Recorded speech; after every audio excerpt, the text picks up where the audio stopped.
ରାସଗୋବିନ୍ଦପୁର ବ୍ଲକର ନଳଗଜା ପଞ୍ଚାୟତ ଅଧୀନରେ ଥିବା ଇଟାହାରୀ ଗ୍ରାମରେ କିଛି ଦିନ ହେଲା ସ୍ପଟ ମେଳା ଚାଲିଅଛି।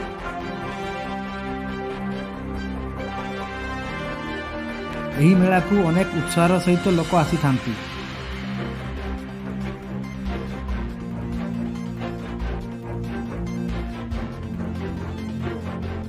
ଏହି ମେଳାରେ ଖୁବ୍ ଆନନ୍ଦର ସହିତ ଲୋକମାନେ ଖେଳ ଦେଖିବାକୁ ଆସିଥିଲେ, କିନ୍ତୁ ଦୁଃଖର କଥା ଏଠାରେ ଜଣେ ଚିଟିଂ କରିକି, ଖେଳ ତ ନୁହେଁ ଡାଇରେକ୍ଟ ଚିଟିଂ, ଦେଖନ୍ତୁ କେମିତି ସେ ଗୁଟିକୁ ଉଲଟଉ ନାହିଁ, କିନ୍ତୁ ଲୋକଙ୍କୁ ଜଣାପଡ଼ୁଛି ଯେ ସେ ଗୁଟିଟା ଉଲଟଉଛି। 100 ଟଙ୍କା 200 500 ଏମିତି କରି ଲୋକଙ୍କ ପାଖରୁ ହଜାର ହଜାର ଟଙ୍କା ଠକିକି ନେଇଯାଉଛି। ତେଣୁ ଦର୍ଶକଙ୍କୁ ପ୍ରଲୋଭନ ଦେଖାଉଥିବା ଏହି ଖେଳକୁ ବନ୍ଦ କଲେ ଲୋକମାନେ ଆନନ୍ଦର ସହିତ ମେଳାକୁ ଉପଭୋଗ କରିପାରିବେ।